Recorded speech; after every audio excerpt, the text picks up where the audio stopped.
Bonjour, gagner de l'argent grâce à la location de containers, il fallait y penser et l'UFF l'a fait. Oh, pas tout seul, rassurez-vous, il s'est appuyé pour cela sur l'expertise d'un des meilleurs spécialistes de la question, le groupe OTC. Le résultat, c'est UFF actif non coté numéro 2, un FCPR que je vous propose de découvrir ensemble.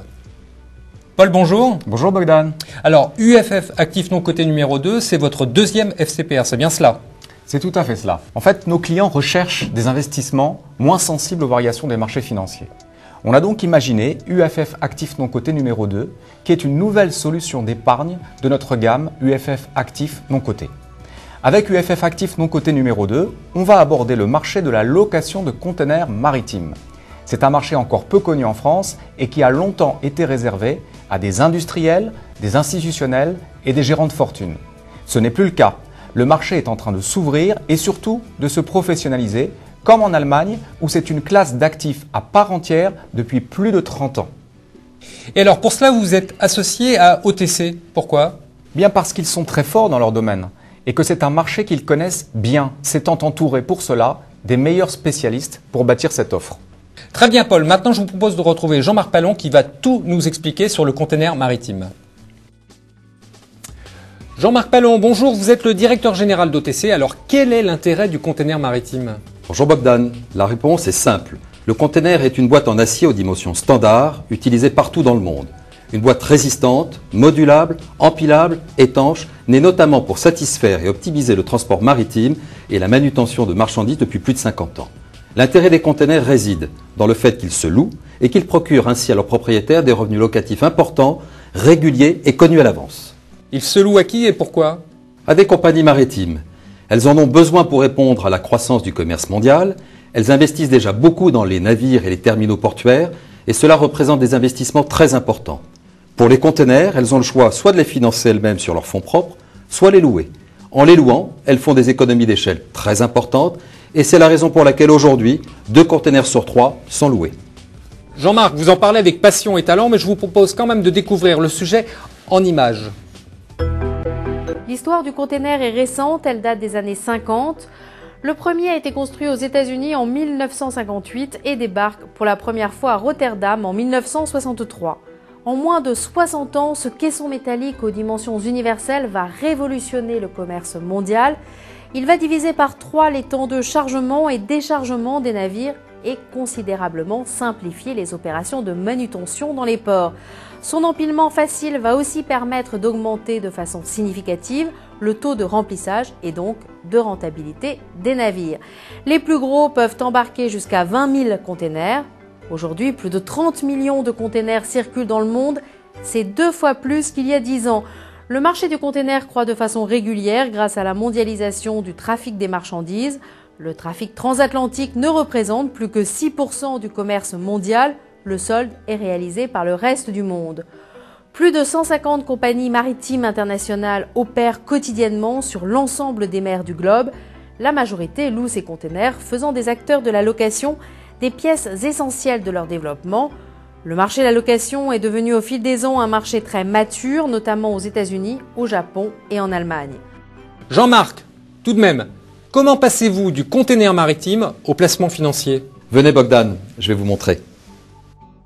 Alors Jean-Marc, où sommes-nous exactement ? Eh bien, nous sommes ici chez OTC. OTC est une société de gestion, un des leaders dans le domaine du capital investissement France, cela depuis plus de 10 ans. Nous connaissons très bien le marché de la location du container pour en être un des principaux acteurs en France. Alors comment opérez-vous ? C'est très simple. Avec les fonds que nous gérons, nous allons investir dans des PME qui vont acquérir des containers qui vont être ensuite loués à des compagnies maritimes. En fait, tout ceci se fait de façon simultanée.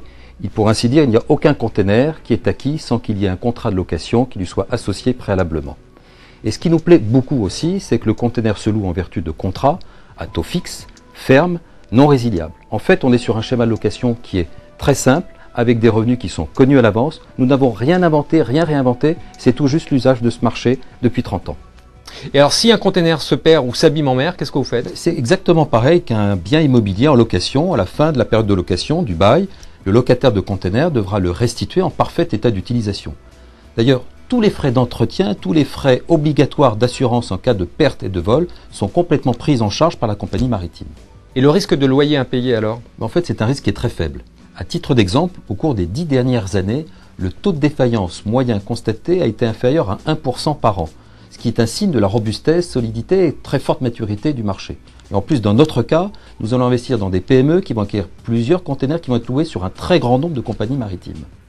Alors vous savez que l'Europe est en récession, il y a aussi des tensions inflationnistes. Quel est l'impact sur ce marché? En fait, c'est un marché qui est assez peu impacté par ce qui se passe près de chez nous. On pourrait presque parler de produits anti-récession.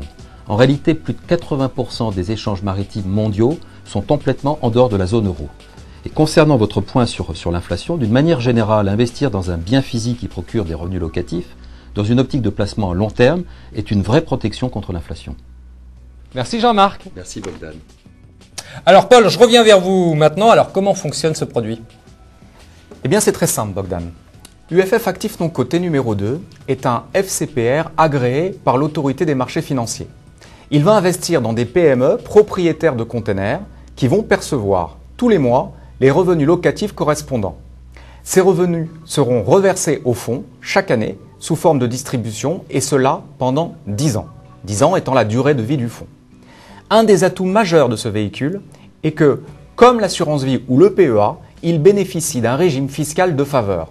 Les revenus sont capitalisés les 5 premières années. Ils seront distribués à compter de la 6e au bénéfice du porteur de part, et cela chaque année jusqu'à la fin de la vie du fonds.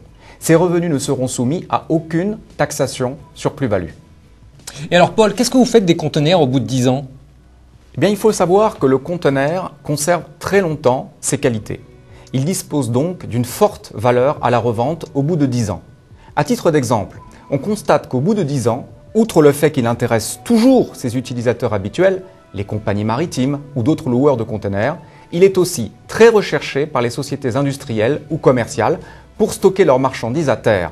Dans ce cas-là, le conteneur joue aussi bien, voire mieux, le rôle d'entrepôt à un prix très intéressant. Et cela grâce à sa capacité de stockage très résistante et modulable. Et alors, quelle performance vous ambitionnez pour ce fonds? L'équipe de gestion est intéressée à la performance du fonds. Mais cet intéressement ne lui sera acquis que si l'investisseur double son capital sur 10 ans, soit un rendement de 7,5% minimum par an en moyenne sur la période. Voilà, j'espère que vous en savez maintenant beaucoup plus sur ce placement. Merci à tous ceux qui m'ont aidé à réaliser ce reportage et au plaisir de vous retrouver très vite.